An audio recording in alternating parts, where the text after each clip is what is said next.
B-100 and the Bee Gees, Staying Alive. Lady, that means you've got to have a life preserver and a life raft the way it's been raining. More on that in a few minutes. 10:22 with Glen McCartney. Glen McCartney goes at the day like he just can't imagine doing anything else. You almost want to take his boss aside and say there's no need paying Glen. He'd work anyway. He's been a DJ for 7 years, and he says he really doesn't have much trouble walking into a windowless room and making people think he's talking just to them. It's being Man Watchers Week. Well, I just had a call, and Man Watchers wants me to know I've been officially noticed, and I hope they like me just the way I am. Thank goodness this is radio, because if they saw me when I got up in the morning, I would never make their top 10 list. Well, once in a while you have to psych yourself up like anything that you do for a living. You're going to have days when you feel like, wow, I should not be on the air today. I feel like I'm not giving these people what they deserve. But usually you can come up with something, and maybe it'll take just one great phone call from somebody that says, hey, that's really good music you're playing today, or I appreciated what you said a while ago. That was really funny. And instantly you're picked back up, and it just flows. How did you get into radio music and radio DJing?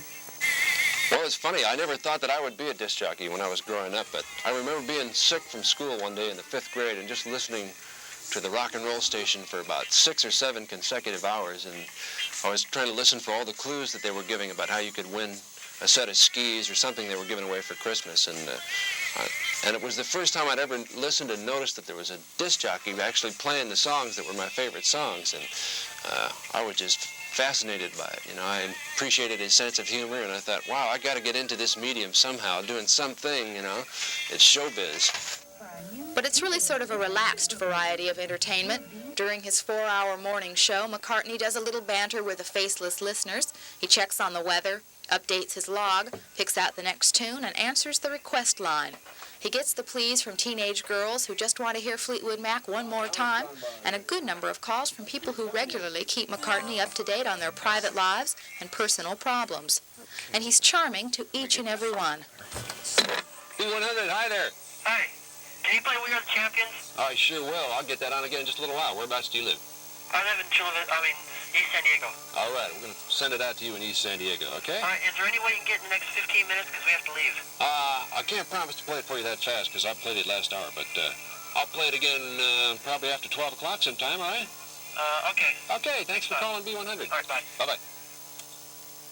Well, I try and spend a little bit of time, if I can, with people that are regular callers on the phone, but they're pretty understanding when I say, hey, it's been nice talking to you, but I really have to go because there are other calls coming in, and you know, I'm being paid to be on the air and try and sound good when that mic's open. So I try not to talk too long on the phone if I can help it.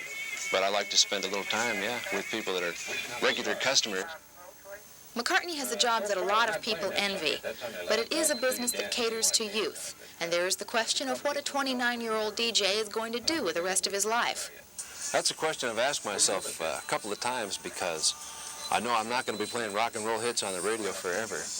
But now that I've been in the industry for a while, I like to think there'd be some other niche I could fit into once my days of playing the rock and roll hits are over.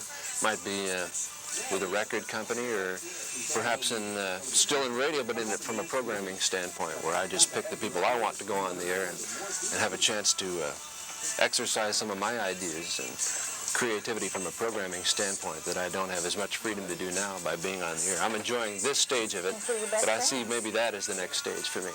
I do think you get better with age and with experience. You mellow out, which nothing seems as urgent or as earth-shattering when you're a little more mellow with experience. Hold on one sec.